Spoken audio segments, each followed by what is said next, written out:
In this video, I'm going to be fixing the paint peel on my garage door. It's the side door for the garage.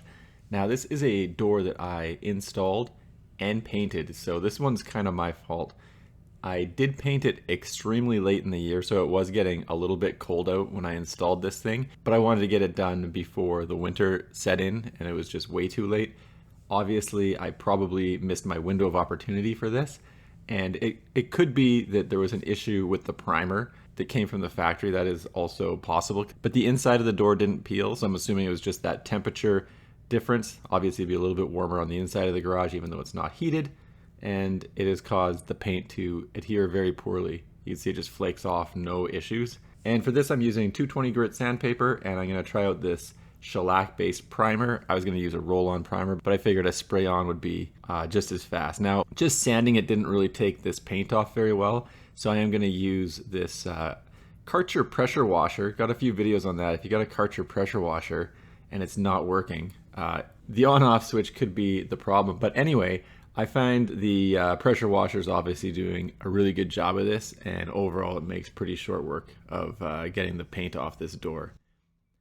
And just throw it in a fast motion here. The one issue I really had is just the amount of paint chips that are all over the place. So I do have to wait for everything to dry, and then I come out with a shop vac and shop vac up all the paint because there's just so much of it. And I also have to pressure wash the side of my house because there's paint everywhere. You can see it all over me as well. Anyway, this is what it looks like after pressure washing it and hitting it with 220 grit sandpaper. So just sanded the entire door surface with a 220 grit pretty lightly, and I obviously already put on some painter's tape on the side of the house as well as the door hinges and into the door hardware on the inside of the door. I am going to do the brick mold on this as well, since I'm obviously spray primering it, and I'm going to get that spray primer on the brick mold as well.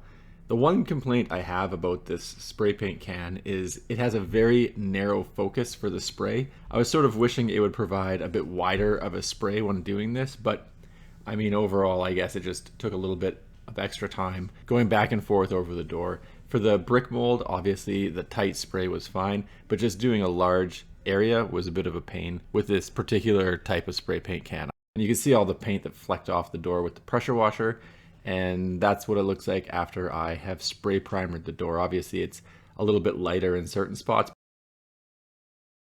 The primer is white, so that actually goes pretty well with the paint. The paint is an off-white, but the primer does match up fairly well to it, so I don't think I'm going to have to do 3 coats on this. And for the paint, I'm using an exterior grade Sherwin-Williams paint, and I believe it is from their Emerald lineup. And I found that you could paint these doors just with the roller, and I'm using a high density foam roller. It is a bit of a pain, but I think it's my preferred roller for doors. The issue I have with it is if there's a lot of paint on the door and you're pushing hard on the roller, you'll get these air bubbles from the foam rollers. You could have a lot of paint and press hard initially, but on your future passes, you gotta go lighter so that you don't get air bubbles from the foam roller. Obviously, the foam could hold air. I do find it a little faster if you're using the paintbrush in those indentations just to put the paint down quicker. Anyway, this is what it looks like after the first coat, and I do one more coat off camera because it gets late at night, and obviously it gets too dark to film, but overall it looks good. I'm sure it's going to hold up this time. I just sort of biffed it up on the paint job when I installed this the first time.